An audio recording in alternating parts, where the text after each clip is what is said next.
Coming up on Arirang News. Ahead of the country's Chuseok holiday, the Health Ministry came up with a set of measures to tackle possible emergency care disruption amid the prolonged medical dispute.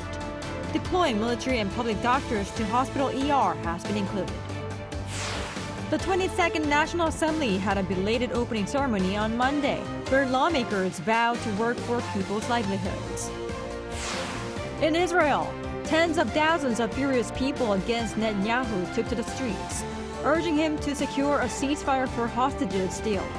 Protests come after the news that 6 captives had been found killed in Gaza.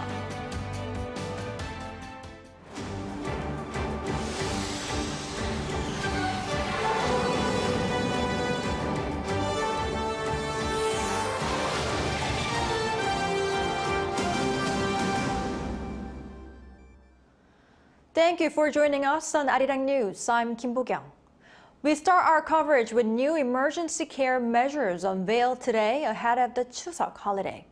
The government plans to deploy more military doctors as public concerns grow due to the prolonged walkout by trainee doctors. Choi Min-jung explains.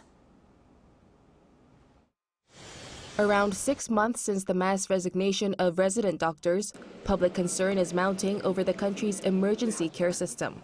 With the lack of personnel in emergency units, the government has decided to deploy military doctors to fill the gaps. We will deploy replacement personnel, including military doctors and public health doctors, as soon as possible. On Wednesday, a total of 15 military doctors will be deployed to medical institutions with limited emergency care. Starting next Monday, approximately 235 military and public health doctors will be dispatched to high-risk institutions. The government also laid out measures to prevent a potential medical crisis during the upcoming Chuseok holiday in the 3rd week of September. This comes as the medical community warns that more university hospitals will close emergency rooms during the holiday, while the number of patients is bound to increase.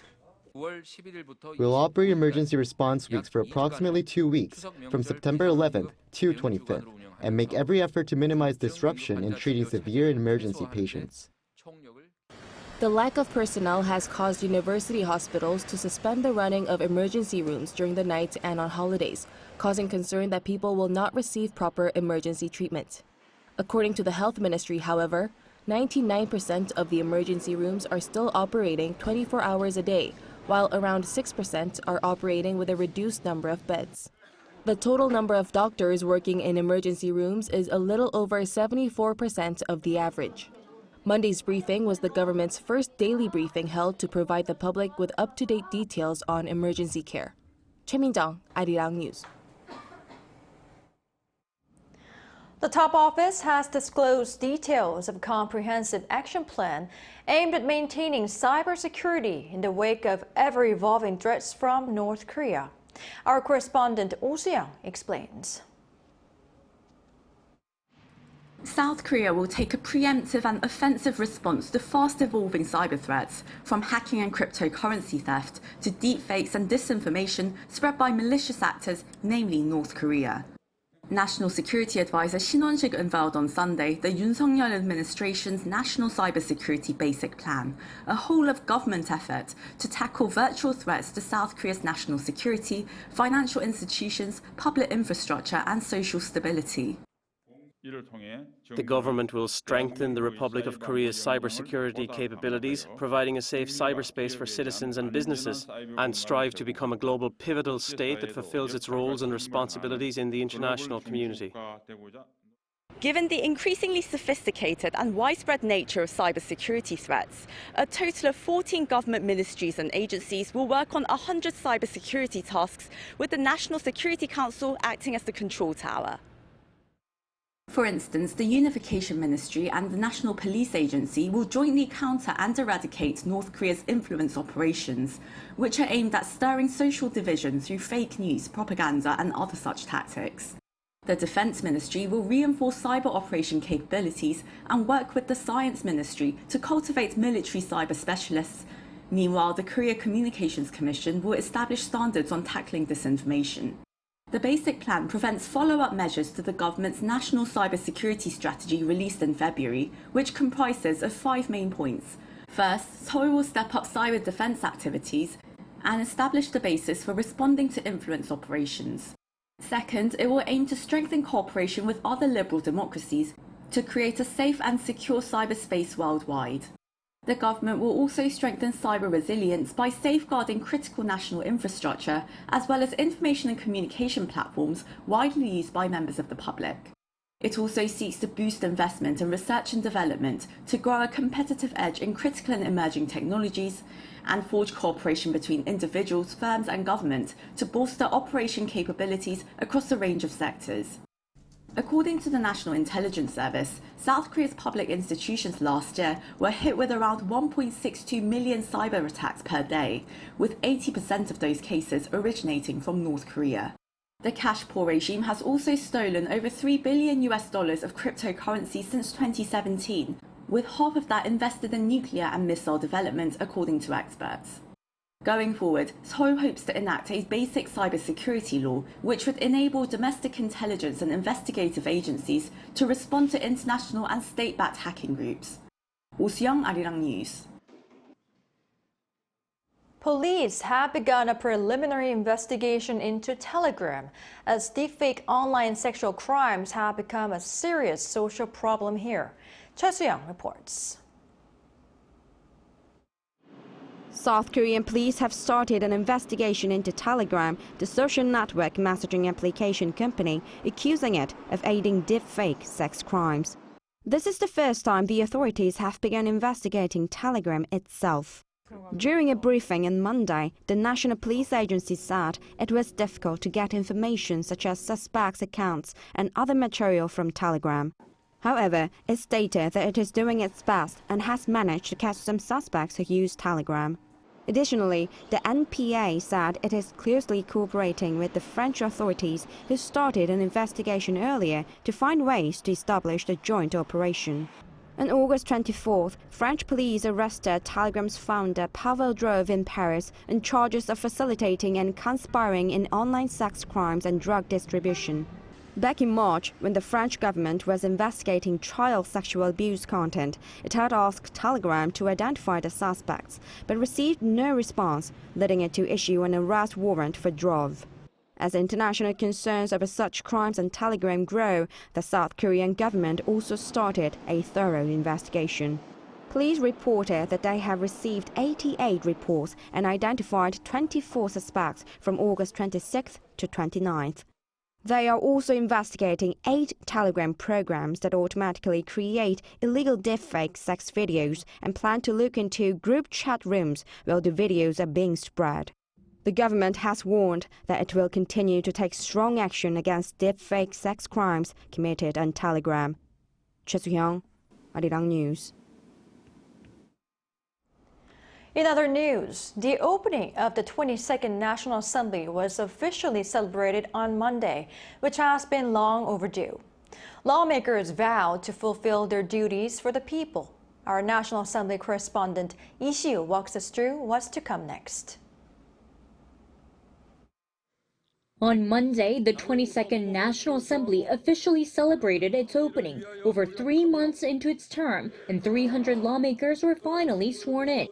국회의원의 직무를 양심에 따라 성실히 수행할 것을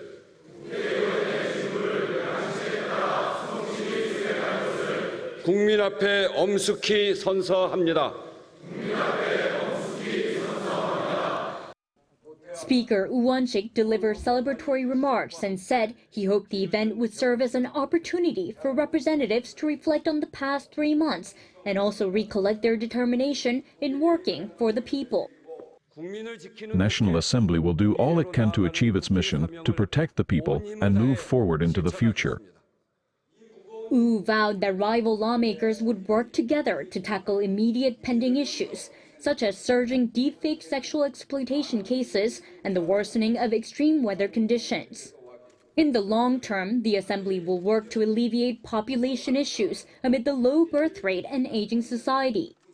The ceremony was initially scheduled for early July, but was postponed amid bickering between the rival parties over pending issues. Monday's event marks the longest wait for an opening ceremony since a constitutional amendment in 1987 that consolidated democracy in the country. Meanwhile, President Yoon Suk-yeol did not attend the ceremony, as according to an official at the presidential office, he awaits the normalization of parliament, where opposition lawmakers have been unilaterally pushing for certain bills, calling for a special prosecutor and the impeachment of nominated officials. Prime Minister Han Duck-soo, along with other key members of the cabinet, attended the ceremony. Also invited were people from all walks of life, including small business owners, scientists, firefighters, medical workers, and the descendants of ethnic Koreans who resided in former Soviet Union states in Central Asia. Monday also marked the beginning of the Assembly's first 100-day regular session. Coming up first in this are speeches by rival bloc leaders, questioning of government officials, and further potential bipartisan negotiations on livelihood bills, as the lawmakers prepare for an inspection of government ministries and departments next month. Lee Si-hoo, Arirang News. Staying on political news, the heads of the ruling and opposition parties met over the weekend for their first formal interaction and agreed on broad measures to support people's livelihoods. Our correspondent Shin Ha-young has the details. The leaders of the rival parties took the first step to breaking a long-standing deadlock between the two parties. On Sunday, the leader of the ruling People Power Party, Han Dong-un, and his counterpart from the main opposition Democratic Party, Lee Jae-myung, held their first official talks at the National Assembly, with each party's top policymaker and spokesperson present. According to the spokespersons of the two parties, the two leaders have decided to set up a joint consultative body to address issues related to people's livelihoods, where both parties have a consensus. The joint statement also included measures to address the dispute related to medical reform. The leaders decided to urge the government to strengthen emergency care during the Chuseok holiday and agreed to discuss measures at the parliamentary level. Both sides agreed to boost support for semiconductors, AI, and to ease the debt burden on small businesses and households. The two sides will also swiftly push for a legislative process to extend parental leave for working parents, as well as increase penalties and improve prevention measures for deepfake sex crimes. However, the party leaders failed to find common ground on controversial issues such as providing relief vouchers to the entire population and starting a special prosecution probe into the death of a Marine during last year's flood rescue operations.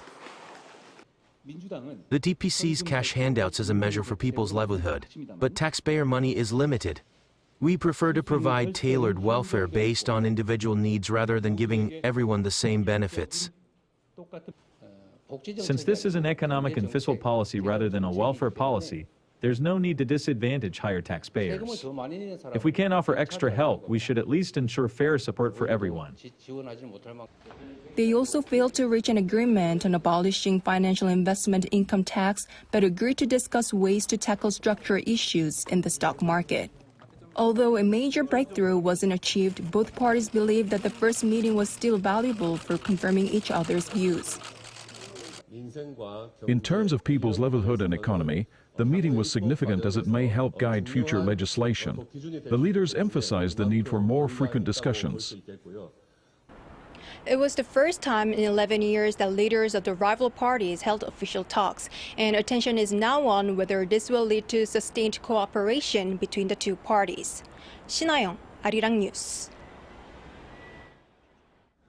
President Yoon Suk-yeol highlighted South Korea's role in advancing the world's transition to green energy as he held talks with Pati Birol, executive director of the International Energy Agency. Yoon's office said Monday that the South Korean leader met Birol, who's in the country to attend the Global Climate Industry Expo, co-hosted by the Korean government and the IEA.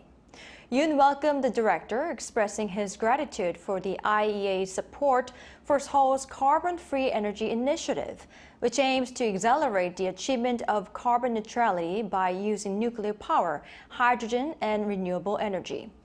Birol commended Korea for its exemplary leadership in enhancing energy security while also achieving climate goals, as well as its achievements in constructing nuclear reactors on time and within budget, adding that it leads innovative technologies such as small modular reactors.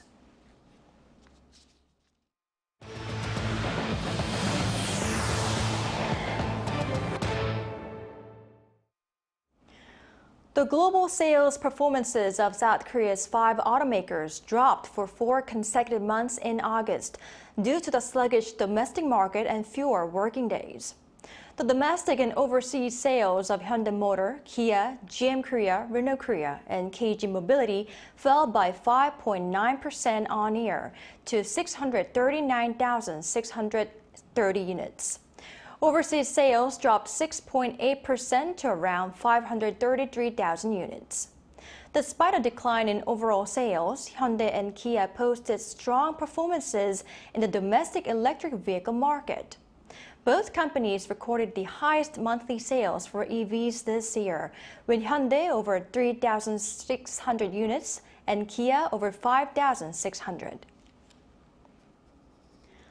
Online shopping transactions in South Korea saw its lowest year-on-year increase in July since 2017, according to Statistics Korea on Monday. The agency said this was mainly due to withered consumer sentiment caused by the payment delay crisis at major e-commerce platforms during the month. The total value of online shopping recorded just under $15 billion in July, up 5.4% year-on-year. Increases in the sales of food and beverages, food delivery services, and daily necessities mainly contributed to the rise. However, transactions for online coupons particularly saw a big drop of over 30% compared to 2023. South Korea's electricity demand reached a new high in August amid the prolonged extreme summer heat. According to Korea Power Exchange on Monday, peak power demand nationwide rose a little over 6% from the previous year to average a daily record of 87.8 gigawatts last month. It was mostly due to the prolonged heat that persisted throughout the month, leading to higher air conditioner use. The heat wave, or days when temperatures reached a daily high of 33 degrees or more, continued for 16 days in August, the second longest on record, according to the Korean Meteorological Administration. In Israel, thousands of demonstrators took to the streets on Sunday, demanding a deal for the release of all remaining hostages held by Hamas, following news of 6 more hostage killings. Yoon has more. Israel's military recovered the bodies of 6 people in an underground tunnel in the southern Gaza city of Rafah over the weekend, all of them confirmed as being hostages held captive by Hamas. 5 of the 6, including 1 Israeli American, were taken during the music festival on October 7th. Israel's health ministry says autopsies show that they were killed by being shot at close range between 48 and 72 hours before being found. The deaths sparked a massive protest in major cities in Israel. Tens of thousands of Israelis poured onto the streets, demanding that leader Benjamin Netanyahu reach a ceasefire deal to bring the remaining hostages back home. The head of Israel's largest labor union also called for a general strike on Monday, demanding that Netanyahu secure the return of hostages. The union wants to shut down or disrupt major sectors of the Israeli economy, including banking, healthcare, and the country's main airport. Thousands of others also gathered outside of the Prime Minister's office in Jerusalem, while the families and relatives of hostages marched with symbolic coffins. Senior Hamas officials said that Israel's refusal to sign a ceasefire agreement to end the 11 months of war was to blame for the deaths.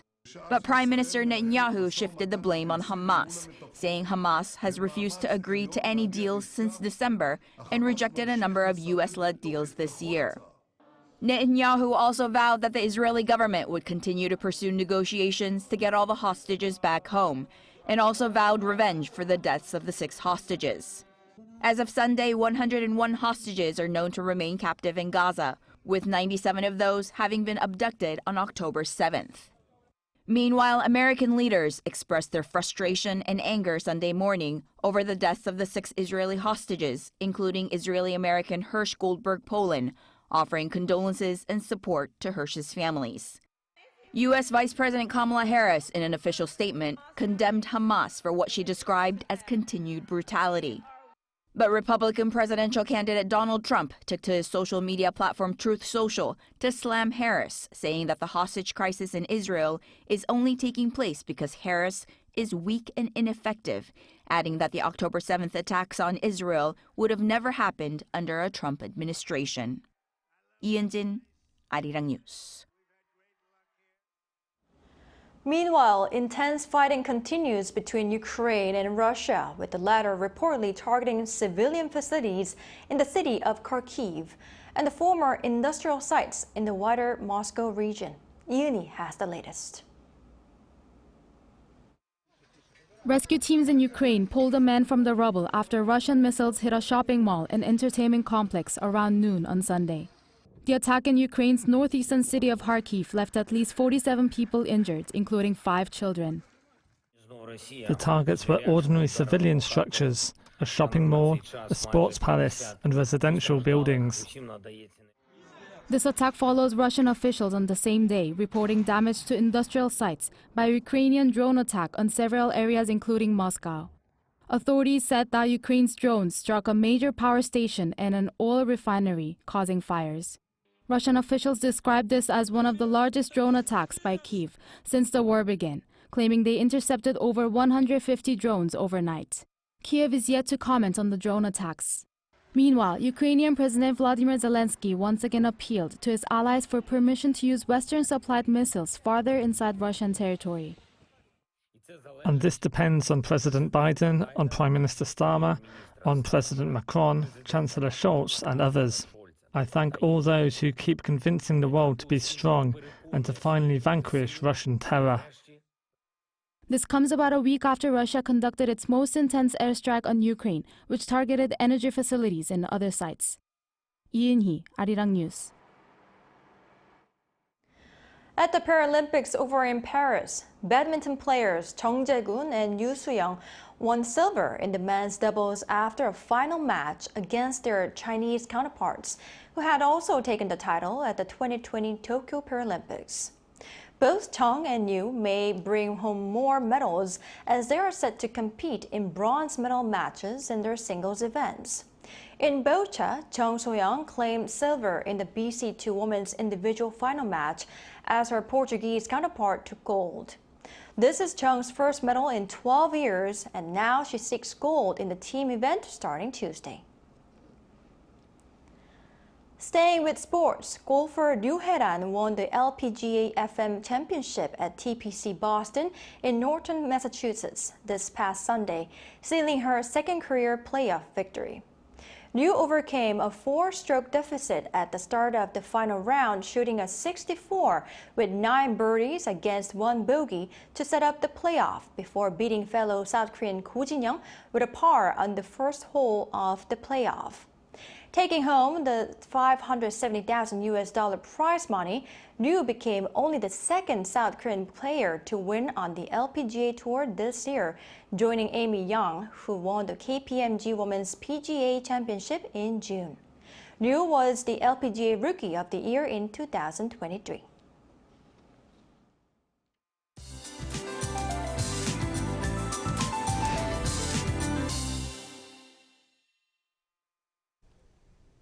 With rain falling throughout the country today, it felt cool with temperatures below 30 degrees Celsius during the daytime.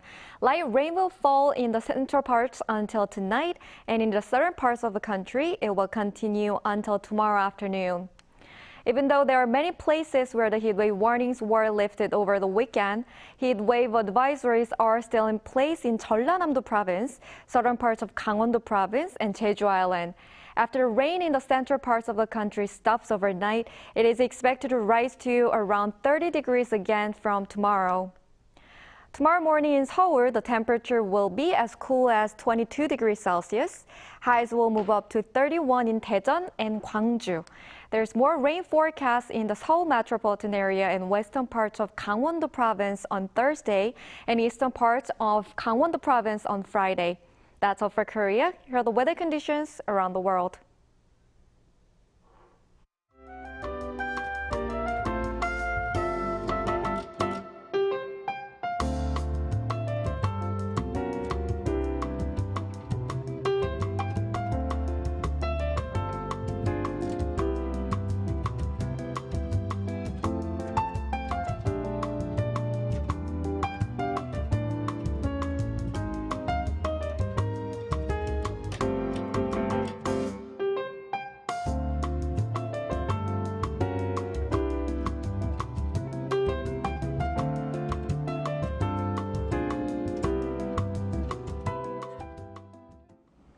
That's all we have for today. Thank you for watching. Arirang News will be back at 9 a.m. Korea time.